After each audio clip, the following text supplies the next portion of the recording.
Willie D. Live.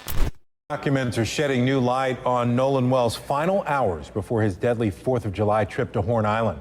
The records say that Wells stayed on the island after his friends left because their boat was taking on water. His body was found after an extensive search, and independent autopsies have been completed. Foul play has still not been ruled out in his death. Arrests are being made for online threats connected to the Nolan Wells death investigation. 2 people have now been arrested, one in California and the latest, a woman in Cincinnati. 16 WAPT's Carlos Garcia in the studio tonight with more on where this investigation stands. Carlos. That's right, Troy. A woman from Cincinnati now facing federal charges after being accused of calling in bomb threats into Jackson and George County, Mississippi. The Jackson County Sheriff's Office is the primary agency investigating Wells' death. And this woman on your screen, Michelle Edwards, is the woman who was arrested in Cincinnati. Investigators say she made over a dozen phone calls to the Jackson and George County. Investigators also say that Edwards called the George County Chancery clerk more than 20 times on July 23rd. Minutes later, she star 67 nearly 10 calls to the Jackson County Sheriff's Office. And by adding star 67 to the beginning of a phone number, it blocks the caller's ID.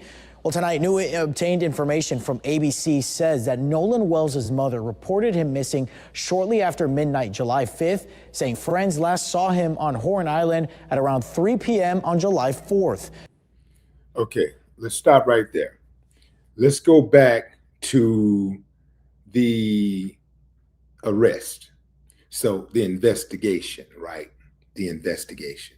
So let me get this straight.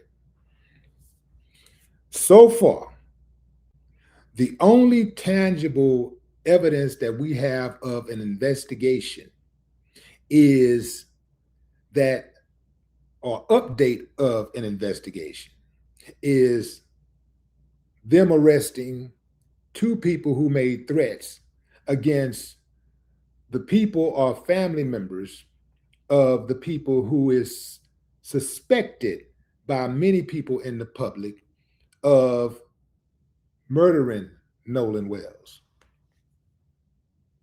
So out of all the people that could be possibly suspects in Nolan Wells's murder, they haven't made one arrest. They haven't even given us an update. They haven't even said we're investigating such and such. We don't have nothing.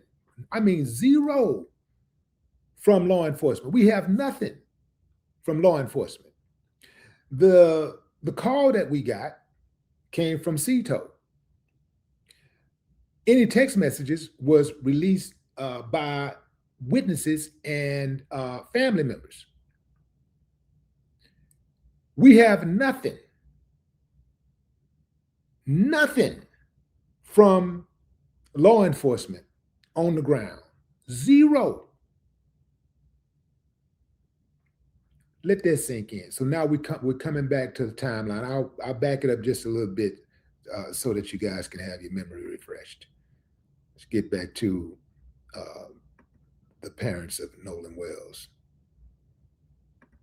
Well, tonight, new obtained information from ABC says that Nolan Wells' mother reported him missing shortly after midnight, July 5th, saying friends last saw him on Horn Island at around 3 p.m. on July 4th. A boat GPS data shows Wells and his friends arrived on that island shortly after 11 a.m. He was reportedly last seen wearing black shorts, flip-flops, and sunglasses. His mother says she last saw Nolan on the evening of July 3rd. And family members and friends continue to stretch their resources to try and figure out just exactly what happened to Nolan Wells last month.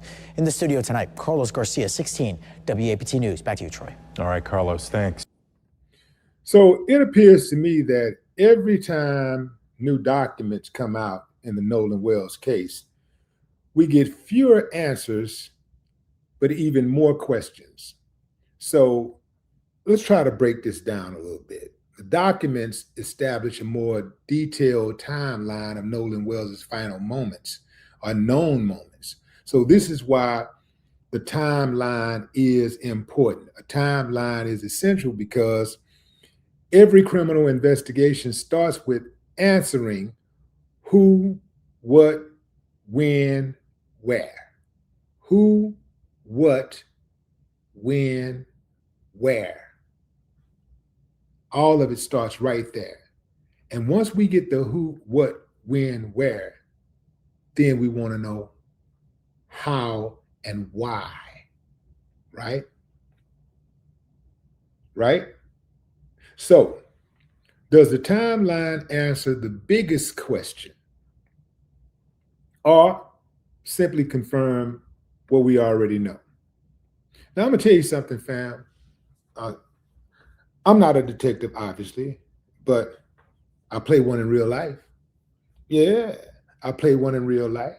And I'm talking about as far as like letting my common sense guide me.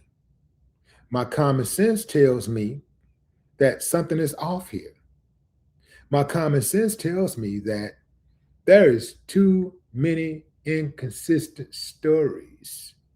There's too much evidence, whether it be circumstantial evidence or hard evidence. There's too much evidence out there for there not to have been an arrest at this moment.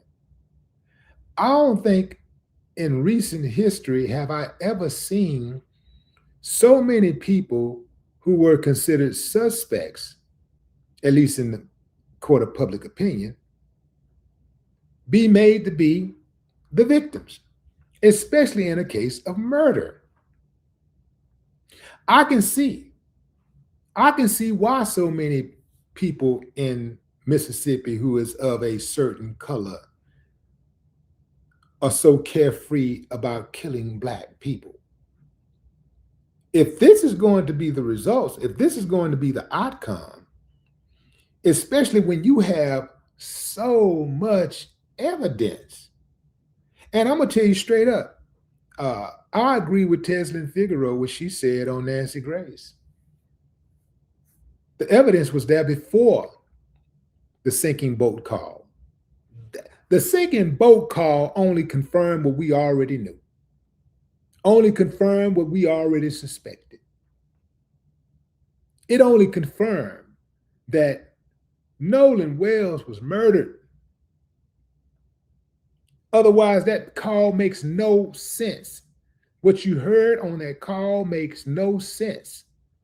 It makes zero sense for that discussion to be had, for us to hear the words that were coming out of their mouths. Words like someone said, or words like, hey, shut the, somebody said we're effed. You can also hear strange sounds like someone is struggling to breathe. Somebody said, Mom, a woman said, what?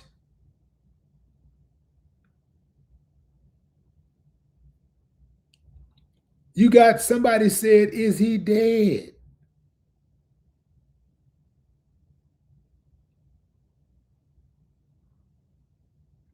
You had people saying, somebody said, shut the F up. Nolan, No-No's dead. No-No is Nolan's nickname. Wake up, Nolan. How is a conversation like that going on if the only thing that is supposed to be happening is some youngsters on a boat in distress? You're not supposed to hear nothing else in the background except the movement of water. Anything outside of that boat other than the movement of water, then you got to figure out what that is. So yeah, I'm totally convinced a crime was committed. I'm totally convinced that a crime was committed on that boat. I'm totally convinced that somebody on that boat killed Nolan Wells, and somebody and the people on that boat, everybody on that boat knows exactly what happened. Everybody on that boat knows exactly what happened. This is a strange society that we live in when Everybody can plainly see what's going on, but they won't admit out loud what's going on, because if they do, then they'd have to accept the narrative. They would have to accept that Nolan Wells was murdered. And those people right there are responsible for his murder. And those people right there are likely going to have to be punished for that. And God forbid somebody get punished, somebody other than a Black person gets punished for killing a Black person.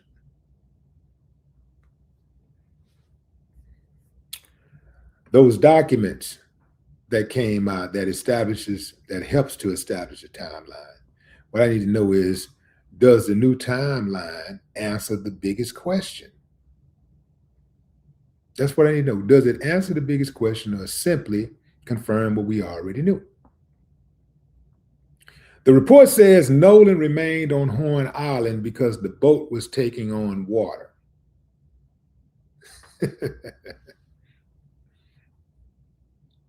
Okay, let's say we believe that. He remained on Horn Island because the boat was taking on water. So that explains why the group separated. It does not explain everything that happened afterwards. What happened between the boat problems and Nolan's death? That's the question. What happened between the boat problems and Nolan's death? Can anybody answer that? Too many holes in the stories, too many inconsistencies, too many things that don't add up. Let me tell you something, fam. The truth don't have to be explained. It don't have to be remembered. You don't have to try to remember, think hard to remember the truth. You know, when you think about your own life, when things have happened in your own life, when everything that happened that was truthful, you can still remember to this day. You remember it like it was this, like that. You know, not saying that you remember everything, but, you know, let's just say in recent memory, and things that really stick with you, you remember, because it was the truth. It happened just like that. But lies have to be remembered. And then you got to remember who you told the lies to. And you got to remember how you contextualize the lie. You know what I'm saying? Like, every lie has to be, let me put it like this. Every lie has a liability connected to it. Lies are liabilities, and people tell lies when they can't afford the truth. But what say you, fam? Drop a comment. I'd love to hear your thoughts. No more talk.